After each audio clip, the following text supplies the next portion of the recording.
Road to the US Open. Ito ang mga susunod na laban ni Alex Ziyala pagkatapos ng Wimbledon 2026. Isa na namang makasaysayang kabanata ang isinulat ni Alex Ziyala sa Wimbledon 2026. Mula sa pagiging isa sa pinaka-promising young stars ng tennis, mas lalo pa niyang pinatunayan na kaya niyang makipagsabayan sa pinakamahuhusay na player sa buong mundo. Pero kung akala nyo tapos na ang kanyang season, nagkakamali kayo. Sa katunayan, dito pa lang talaga nagsisimula ang isa sa pinakamahalagang bahagi ng taon, ang North American Hardcourt Season. Ito ang serye ng mga tournaments na magsisilbing daan patungo sa huling Grand Slam ng taon, ang US Open. Sa video na ito, pag-uusapan natin ang magiging schedule ni Alex Ziyala pagkatapos ng Wimbledon. Ano ang aasahan natin sa bawat tournament? Bakit napakahalaga ng mga ito sa kanyang ranking? At may posibilidad ba siyang gumawa ulit ng isang historic run? Simulan muna natin sa mabilis na pagbabalik tanaw sa kanyang naging kampanya sa Wimbledon. Bago natin silipin ang mga susunod na mga tournaments ni Alex Ziyala, balikan muna natin ang isa sa pinakamakasaysayang kampanya ng isang Pilipino sa Grand Slam tennis.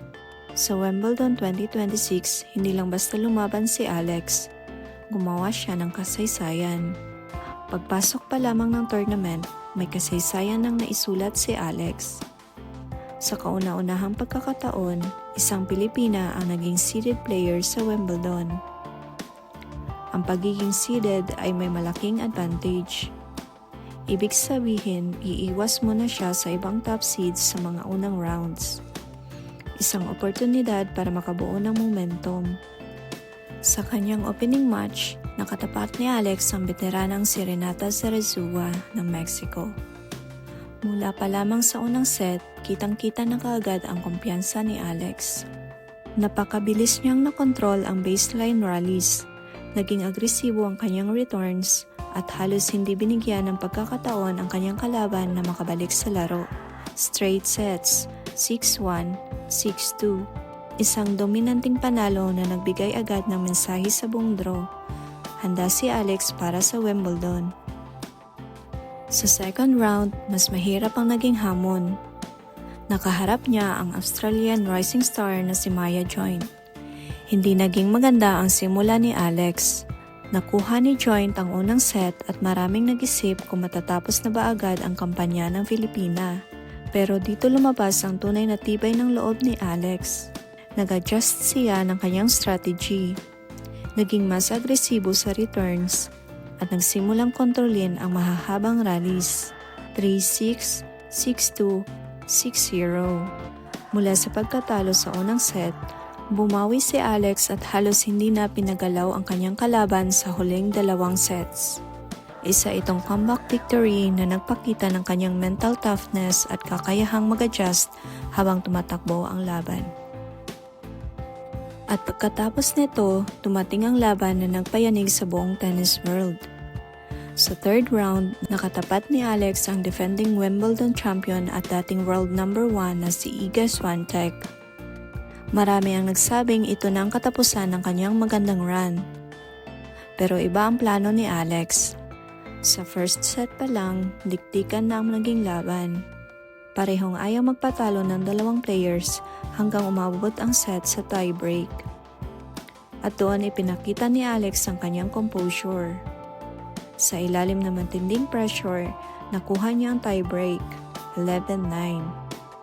Pagdating ng second set, tila lalo pang lumakas ang loob ng Filipina.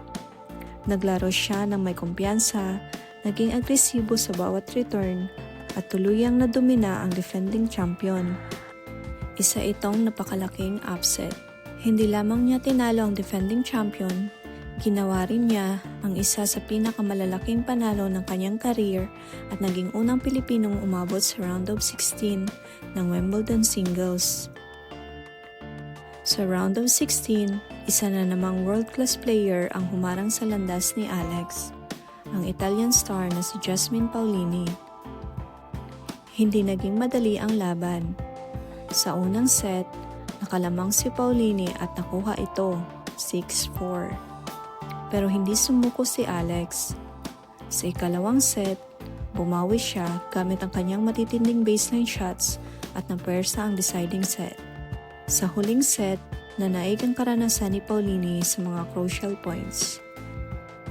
6-4, 4-6, 6-3. Bagamat nagtapos ang kanyang kampanya sa round of 16, dahil noo pa ring umalis si Alex sa All England Club. Sa unang pagkakataon sa kasaysayan, isang Pilipina ang umabot sa 4th round ng Wimbledon Singles. Isa itong milestone na nagbigay ng inspirasyon sa milyon-milyong Pilipino at nagpatunay na kaya nang makipagsabayan ng Pilipinas sa pinakamalalaking entablado ng world tennis. Bit-bit ang napakalaking kumpiyansa mula sa kanyang historic Wimbledon campaign. Ngayon ay haharap naman si Alex sa panibagong hamon, ang North American Hardcourt Season. Ang unang tournament ni Alex pagkatapos ng Wimbledon ay ang Mubadala DC Open sa Washington DC. Isa itong WTA 500 tournament na regular na dinadaluhan ng maraming top 20 players sa buong mundo. Bagamat hindi ito Grand Slam, napakahalaga nito dahil dito nagsisimula ang paghahanda ng halos lahat ng players para sa US Open. Dito unang mararanasan ni Alex ang transition mula sa grass court papunta sa hard court. At kung pagbabasihan ang kanyang playing style, mukhang bagay na bagay sa kanya ang hard courts. Malakas ang kanyang ground strokes, maganda ang kanyang movement, at kapag naging consistent ang kanyang first serve, kaya niyang makipagsabayan kahit sa mataas ang ranking. Magandang simula ang Washington para makuha agad ang momentum sa North American swing. Pagkatapos ng Washington, lilipad naman si Alex papuntang Toronto, Canada para sa National Bank Open. Isa ito sa pinaka-prestigious WTA 1000 tournament sa buong season. Mas mataas ang ranking points, mas malaki ang prize money, at halos lahat ng world's best players ay narito.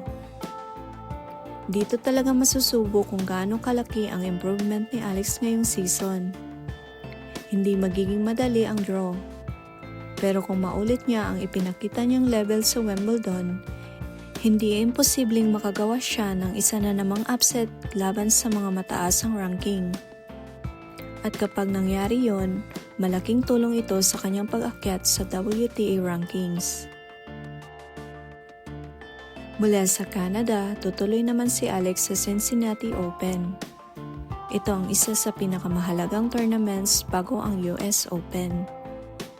Sa katunayan, maraming Grand Slam champions ang nagsasabing ang Cincinnati ang pinakamahusay na paghahanda para sa New York. Mabilis ang courts, napakataas ng level ng kompetisyon, at halos lahat ng title contenders sa US Open ay narito. Kung magiging maganda ang performance ni Alex dito, napakalaking confidence boost ito bago sumabak sa huling Grand Slam ng taon. At sa wakas, darating na tayo sa pinakahihintay ng lahat, ang US Open. Isa ito sa 4 na Grand Slam tournaments at itinuturing na isa sa pinaka-exciting dahil sa electric atmosphere ng New York. Napakalaki ng ranking points, napakalaki rin ng prize money. Pero higit sa lahat, dito nabubuo ang mga bagong tennis superstars. Pagkatapos ng ipinakitang performance ni Alex sa Wimbledon, maraming tennis fans ang naniniwalang kaya niyang gumawa ulit ng isang deep run sa US Open. Siyempre, hindi magiging madali. Naroon pa rin ang mga top 10 players, mas mabilis ang hard court, mas mahaba ang rallies, mas mataas ang pressure. Pero kung may isang bagay na napatunayan si Alex ngayong season, iyon ay ang hindi siya basta sumusuko kahit sino pa ang nasa kabilang side ng net. Napakahalaga ng 4 na tournaments na ito, hindi lang dahil sa ranking points, hindi lang dahil sa prize money, kundi dahil dito mabubuo ang confidence at consistency na kailangan para makapasok sa elite level ng women's tennis. Kung magiging successful ang North American campaign ni Alex, posibleng makita natin siyang umakyat pa sa rankings at maging regular na contender sa mga pinakamalalaking torneo sa buong mundo. Mula sa damuhan ng Wimbledon, patungo sa matitigas na hardcourts ng Amerika at Canada, isa na namang napakahabang biyahe ang tatahakin ni Alex Eala. Pero kung pagbabasihan ang kanyang ipinakitang laro sa Wimbledon, mukhang handa na siyang harapin ang susunod na hamon. Sa tingin nyo, alin sa 4 na tournaments ang may pinakamalaking tsansa niyang mag-shine? Makakagawa kaya siya ng isa pang historic run sa US Open? Ano man ang maging resulta ng mga susunod niyang tournaments, isang bagay ang sigurado, malayo na ang narating ni Alex Eala. Mula sa pagiging isang batang nangangarap na makapasok sa pinakamalalaking tennis tournaments sa mundo, isa na siya ngayon sa mga manlararong nire-respeto ng mga pinakamahusay sa WTA Tour. Hindi magiging madali ang kanyang tatahaking landas. Marami pa siyang haharaping mga world-class opponents, mahihirap na laban, at mga pagsubok na susukat sa kanyang talento at tibay ng loob. Pero kung may napatunayan na si Alex sa Wimbledon 2026, ito ay ang katotohanang walang imposible para sa isang atletang handang lumaban, matuto at hindi sumusuko. Kaya bilang mga Pilipino, ipagpatuloy natin ang suporta sa ating kababayan. Sa bawat serve, sa bawat rally, sa bawat panalo, at maging sa bawat pagkatalo. Samahan natin si Alex sa kanyang paglalakbay. Mula Washington, Toronto, Cincinnati, hanggang sa US Open, sama-sama nating subaybayan ang susunod na kabanata ng kanyang makasaysayang tennis journey. Kung gusto nyong masubaybayan ang bawat tournament, bawat panalo, at bawat milestone ni Alex Eala, huwag kalimutang i-like ang video na ito, mag-subscribe sa channel, at pindutin ang notification bell para lagi kayong updated sa kanyang journey. I-comment ang inyong prediction sa baba. Maraming salamat sa inyong panonood. Hanggang sa susunod nating video.